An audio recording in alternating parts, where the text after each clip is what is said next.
वासुदेव विमलामृतधामवासं नारायणं नरकतारणनामधेयम् श्यामं सितं द्विभुजमेव चतुर्भुजं च त्वां भक्तिधर्मतनयं शरणं प्रपद्ये शिक्षार्थमात्रनिजभक्तिमतां नराणाम् एकान्तधर्ममखिलं परिशीलयन्तम् अष्टाङ्गयोगकलनाश्च महाव्रतानि त्वां भक्तिधर्मतनयं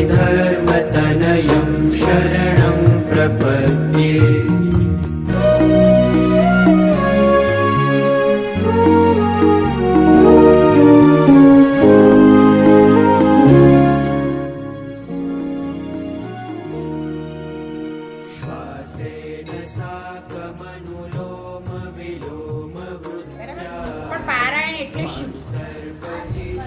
ખબર હોવી જોઈએ.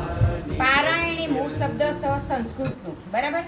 પારાયણ એટલે એ થાય કે કોઈ પણ ગ્રંથ અથવા શાસ્ત્ર હોય એ શાસ્ત્રનું શ્રદ્ધા, નિયમ અને સંકલ્પ પ્રમાણે 3 દિવસ, 5 દિવસ, 7 દિવસ આપણે જે સંકલ્પ કર્યો હોય એ પ્રમાણે એનું પઠન કરવાનું, એને પારાયણ કહેવાય. આપણો અહીંયા ગુરુ પૂર્ણિમા સુધીની પારાયણ છે. હવે આ પારાયણ કોની કરવી? પારાયણ તો કરીએ આપણે, બરાબર, પણ કોની કરવાની? તો પારાયણ મહાન ગ્રંથો હોય, મહાન શાસ્ત્રો હોય એનું પારાયણ કરવાની. જેવા કે રામાયણ, ભગવદ્ ગીતા, ભાગવત પારાયણ અને આપણા સ્વામિનારાયણ સંપ્રદાયમાં મેઇન ગ્રંથ વચનામૃત, બરાબર. હવે પારાયણ ક્યારે કરવી? પારાયણ આપણે કરીએ પણ ક્યારે કરવી? ગમે ત્યારે કરી શકાય. આપણા એક વ્યક્તિગત હોય તો એને સંકલ્પ કર્યો હોય કે મારો દરરોજ આ ગીતાના 4 શ્લોકો બોલવાશું તો બોલી શકાય, પણ એનો પરફેક્ટ સમય અને સારો સમય હોય ત્યારે પારાયણ કરીએ તો એનું ફળ અતિ ઉત્તમ મળે. તો આ પારાયણ આપણે ચતુર્માસમાં કરી શકીએ, શ્રાવણ માસમાં કરી શકીએ, ગુરુ પૂર્ણિમાના દિવસે કરી શકીએ, સ્વામિનારાયણ ભગવાનની જયંતિ હોય એ દિવસે કરી શકીએ, અથવા તો દિવાળીમાં જે અન્નકૂટ ભરાય છે ને એ દિવસે પણ આપણે પારાયણ કરી શકીએ. હવે આપણે હાલ ગુરુ પૂર્ણિમા નિમિત્તે પારાયણ કરીએ છીએ. હવે આપણે બોલ્યા કે સ્વામિનારાયણ સંપ્રદાયનો મહાન ગ્રંથ વચનામૃત, પણ વચનામૃત એટલે શું? એટલે વચનામૃત એટલે વચન વત્તા અમૃત, બરાબર. વચન એટલે એક શબ્દ ઉપદેશ, ભગવાનનો ઉપદેશ, જે ભગવાન સ્વામિનારાયણના પોતાના મુખારવિંદમાંથી નીકળેલા શબ્દો છે, બરાબર. અને ઉપદેશ એટલે અમૃત તરફ, એટલે અમરત્વ તરફ લઈ જનારી સીડી. એટલે આપણને આર્ય જે ભગવાન સ્વામિનારાયણ ભગવાન શું એમને વચનામૃતમાં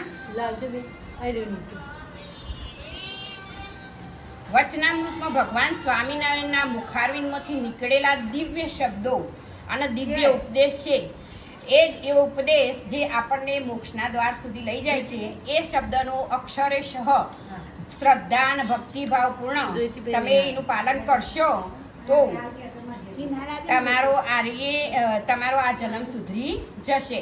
તમે ભક્તિ કરો, બધું જ કરો, પણ એમાં સમર્પણ ભાવ હોવો જોઈએ.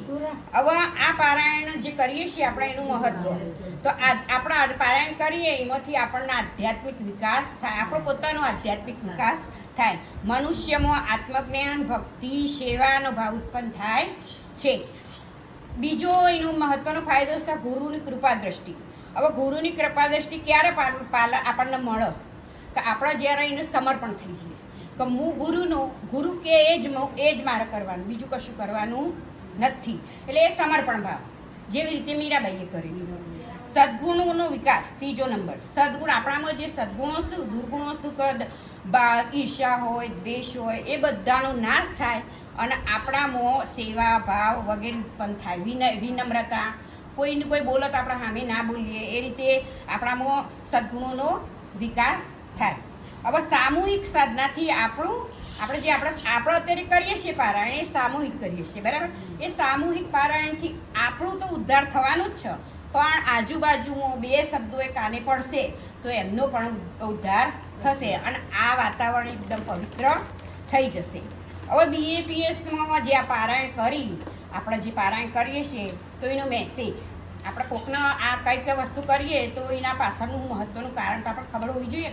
આ BAPS પારાયણ એ કેવળ ગ્રંથ નથી પણ એક સાધના છે. આપણે સાધનાની દ્રષ્ટિએ કરવાનું છે જે જીવનમાં આધ્યાત્મિક અનુશાસન એટલે કે નિયમિતતા, જ્ઞાન, ભક્તિ લાવે છે અને પરમાત્માને આપણા નજીક લાવવાનું શ્રેષ્ઠ શાસ્ત્ર છે જે વચનામૃત કહેવામાં આવે છે, જેનું અક્ષરશઃ બધાએ પાલન કરવું. ચાલતો શ્રી હરિતણો ભગતજી અને શાસ્ત્રીજી વરી વિરલ યોગીજી શ્રી પ્રમુખજી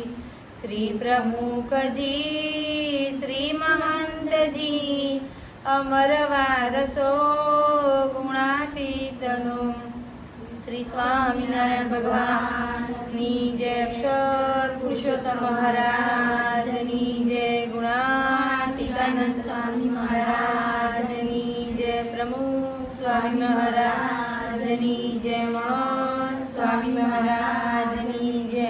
આજનું પ્રવચન ભાગ્ય જાગ્યા રે આજ જાણવા. તો આજે ભાગ્ય જાગ્યા રે જાણવા એ નિષ્કુળાનંદને લખેલું એક પદ છે. તો એમને 23 ગ્રંથ લખ્યા હતા. એમાં જે 12મો ગ્રંથ લખ્યો સાર સિદ્ધિ એનું આ 12મું પદ. હવે ભાગ્ય જાગ્યા રે આપણે ક્યારે કહીએ કે જાણે આપણા ભાગ્ય પલટાય, આપણા ભાગ્યમાં હતું એનાથી વધારે સારું મળો તાણે આપણે એમ કહીએ કે ભાગ્ય જાગ્યા રે. હવે આ ભાગ્ય જાગ્યા નિષ્કુળાનંદ સ્વામીને કેવી પરિસ્થિતિમાં લખ્યું પદ એના ઉપરથી આપણે કહી શકીશું કે ઈઓને કઈ પરિસ્થિતિમાં ભાગ્ય જાગ્યા લખ્યું છે. તો જાણો ઈઓને આ પદ લખ્યું તાણી એ કોઈ મહેલમાં નહોતા પણ બાવરિયાના સોયડા નીચે બેઠા હતા. મહેલમાં રહેવાનું ઈઓનું સદભાગ્ય સોંપડ્યું નહોતું. પછી કેરીનો રસ નહોતા જમતા, ભિક્ષા માગી અને ભિક્ષામાં જે મળો એ ખાતા હતા.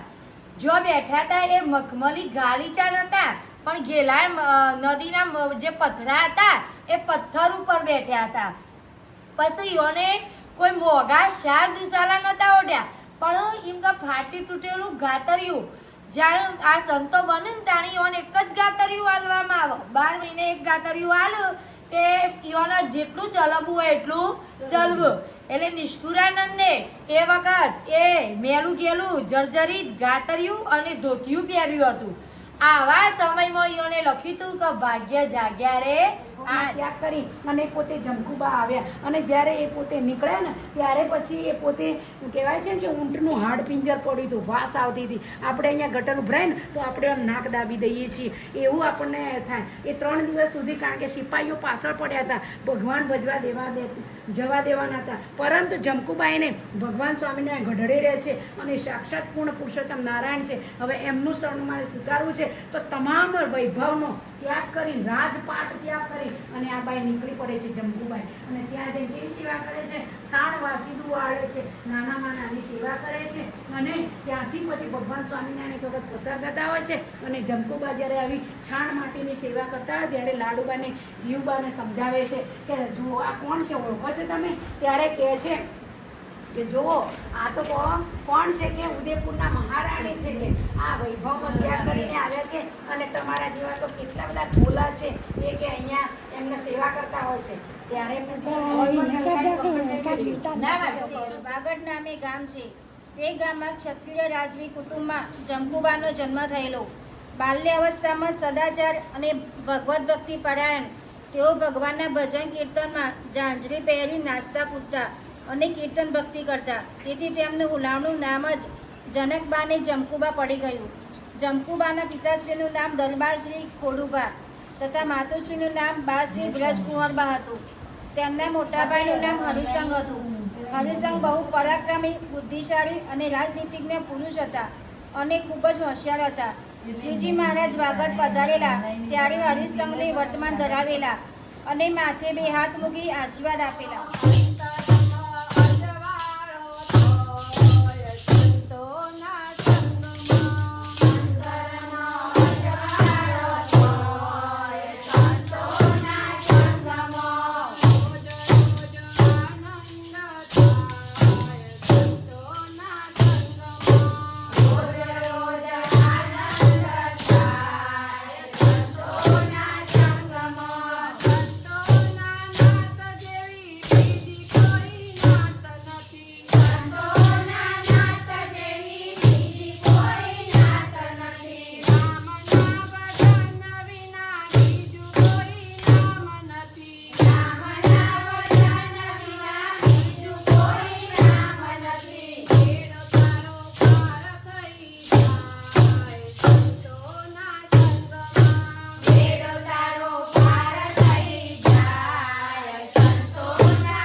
કાલે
બેસી તારીખે પહેલા આવો.